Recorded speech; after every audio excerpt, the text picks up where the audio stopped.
Alô, alô, torcida do Flamengo, aquele abraço, saudações rubro-negras. Notícias de hoje, quarta-feira. O dinheiro do Cuejá, da venda, vai ser revertido na tentativa do Flamengo contratar em definitivo o Gabigol. O valor que o Flamengo irá receber não está muito claro, porque ele foi vendido por 8 milhões de euros e o Flamengo tem 70% dos direitos econômicos do atleta, 30% do Deportivo Cali. Mas a informação que se tem é que o clube colombiano ele vai abrir mão de parte do percentual dele para o Flamengo, porque o Flamengo não estava querendo vender por esse valor e o clube colombiano ele desejava a venda do Cuejá. Portanto, sendo 8 milhões de euros, dá em torno de 34 milhões e 500 mil reais. O Flamengo teria, no mínimo, 24 milhões de reais. Acredito que mais por causa do Deportivo Cali, que vai abrir mão de alguma parte do seu percentual. E isso daí vai nos ajudar na tentativa de contratar o Gabigol. Eu acredito que o Flamengo contrate, agora vai depender também do jogador. Outro assunto é que o Flamengo ele teve 4 jogadores do Sub-17 convocados para a seleção brasileira, que vai disputar o Mundial em outubro aqui no Brasil. Os jogadores são o Reinier, o Daniel Cabral, o Caio Roque, lateral esquerdo, e o Lázaro, que é o mais novo nome assim em ascensão no Flamengo, sendo divulgado inclusive na Europa. O Flamengo está encaminhando, por falar no Lázaro, né? O Flamengo está encaminhando um novo contrato com o Lázaro. O atual termina em 2021 e o Flamengo está propondo um contrato até 2025. Daria um aumento, evidentemente, e a multa do Lázaro seria de 100 milhões de euros, em torno de 450 milhões de reais. O Lázaro tem 17 anos. Esse contrato ele seria válido apenas em março de 2020, porque o Lázaro completaria 18 anos e assinaria o contrato até 2025. O Flamengo está encaminhando, eu acredito que tudo corra bem, até porque os empresários do Lázaro se dão muito bem com a diretoria do Flamengo, com o nosso clube, e vice-versa, né? O jornal A Marca, da Espanha, colocou uma foto do Lázaro com a seguinte manchete: a mais nova pérola da fábrica de talentos do Flamengo. Esse jogador é mais um diferenciado. Temos o Reinier, que é um craque extraordinário, e agora o mais novo destaque do Flamengo em termos internacionais é o Lázaro, que tem apenas 17 anos. O jogador faz gols de todas as formas, mudou a função dele, a posição, que ele era atacante de lado de campo, depois ficou mais centralizado pelo meio, e agora o Felipe Léo, que é um grande treinador, ele sacou que o talento do Lázaro é para ser um meia atacante. Quer dizer, ele joga de meia ali, né, como um terceiro homem de meio campo, fazendo a ligação com o ataque. O Lázaro está saindo muito bem, ele já está praticamente no sub-20, ele já jogou pelo sub-20, já fez gols, agora ele está servindo a seleção brasileira em amistosos na Inglaterra. Ele, o Daniel Cabral e o Caio Roque, lateral esquerdo, que também é muito bom jogador. O Flamengo ele está numa situação de ser praticamente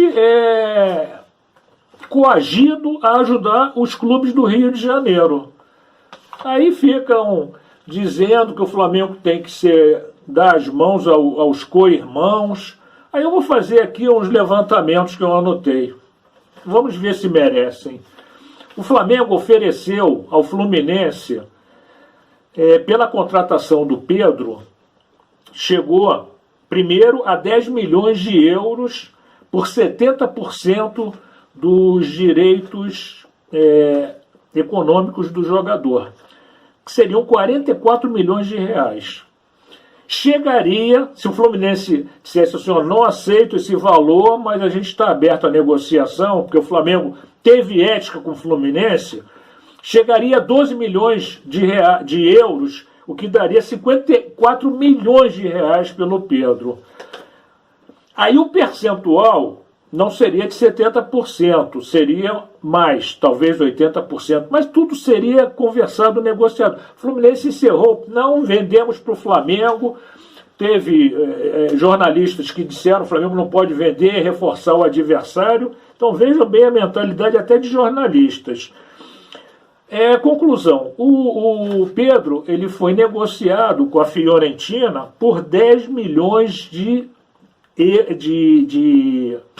por 8 milhões de euros, 8 milhões de euros, o que deu em torno de 36 milhões de reais. Resumo da ópera, o Fluminense perdeu em torno de 18 milhões de reais. 18 milhões de reais. Tudo é aproximado, porque a gente fala em euros, o euros muda de cotação, de dia para dia, então, mas é mais ou menos isso.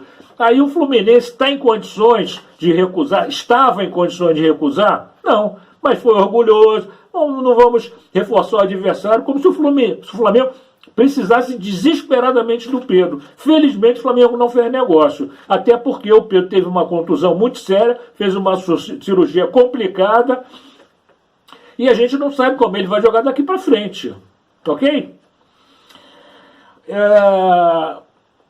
O Fluminense ele deve ao consórcio Maracanã, ele deve ao Flamengo pela utilização do Maracanã, porque o que o Fluminense não paga, o Flamengo é fiador.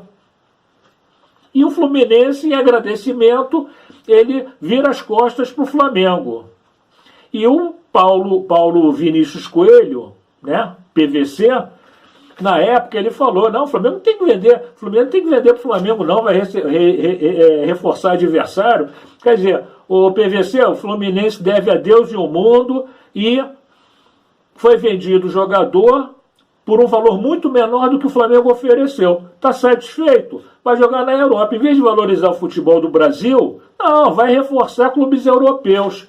Graças a Deus, o Flamengo não fez negócio. Graças a Deus. Ia ser um péssimo negócio para o Flamengo. Essa é a realidade. No Twitter eu falei com o PVC, ele falou que a intenção não é essa, que eu falei, olha, a mentalidade mudou completamente. Você prefere que seja vendido para fora do que ficar no futebol brasileiro. Antigamente os comentaristas, jornalistas pensavam o oposto disso. Mas paciência. Agora o Flamengo tem que dar a mão para o Fluminense mais do que está dando no Maracanã. Vamos parar com isso, né? Futebol é coisa séria. O Vasco emitiu uma nota oficial quando o Flamengo administrou o Maracanã, como está administrando agora por 6 meses, dizendo que era... deixa eu ver o que ele falou exatamente aqui. Que era inconcebível, inadmissível que o Flamengo fosse gestor do Maracanã, mesmo que ao lado do Fluminense, botou a boca no trombone, soltou nota oficial. Agora o Marcelo Crivella, ele renova automaticamente, sem licitação, até 2031, se não me engano, o Engenhão. O Vasco emitiu alguma nota oficial? Não, que eu saiba não.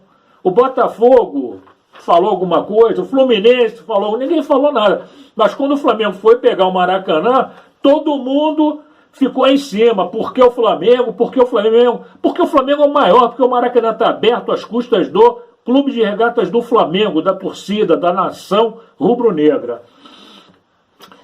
O Vasco, por falar em Vasco, ele teve a luz cortada, falta de pagamento. Esse é o Vasco que emitiu nota oficial, que reclamou, que botou a boca no trombone, que queria participar da gestão do Maracanã. O clube está quebrado, vai participar como? Vamos botar, né, as cartas na mesa claramente. O Botafogo, ele nunca ajudou o Flamengo em nada, rigorosamente nada. Por que o Flamengo vai ajudar o Botafogo? O que o Vasco fez pelo Flamengo? Para o Flamengo ajudar agora. Vocês sabem o que o Flamengo fez para chegar ao ponto que chegou? Ele botou times fracos, 2013, 2014, times que estavam muito abaixo da grandiosidade do Flamengo, para botar as contas em dia. Bandeira de Melo, junto com a equipe dele, Landim estava lá, o Valim, enfim, o pessoal todo ali, o BAP, todo mundo sacrificou e pediu paciência à torcida do Flamengo. A torcida do Flamengo entendeu, se calou, quer dizer, se calou em termos de reclamação, ficou entendendo que era um momento de colocar as finanças em dia. O Flamengo devia um dinheirão e agora superavitário, tendo lucro, às custas de muito sacrifício do clube e da torcida que teve entendimento e paciência. Agora a gente vai dar as mãos para os clubes do Rio de Janeiro. O Botafogo teve água cortada. O Vasco a luz cortada, o Botafogo a água cortada, Fluminense deve ao consórcio Maracanã, deve ao Flamengo. E vocês querem o quê? Que o Flamengo, que teve anos de muita luta, de muito sacrifício, o Flamengo agora seja o pai do Vasco, Fluminense e Botafogo? Faça-me o favor, né, pessoal? Bom, por hora é isso, nação. Tem que ajudar ninguém, não. Ninguém ajudou o Flamengo. Pelo contrário, se pudesse empurrar o Flamengo para o abismo, empurrariam. O Vasco sempre fez isso. O Fluminense, quando tinha a Unimed, nunca olhou para o Flamengo. E o Botafogo não ajudou em nada o nosso clube. Pelo contrário, se ele pudesse arrebentar, ele arrebentava. É isso aí, nação. Tanto que os três estão unidos, né? Existe agora a Flume Fogo da Grama, ou da Grama, sei lá. É todo mundo unido contra o Flamengo. Aí o Flamengo vai dar mãozinha, jornalistas, comentaristas, um pouquinho de bom senso.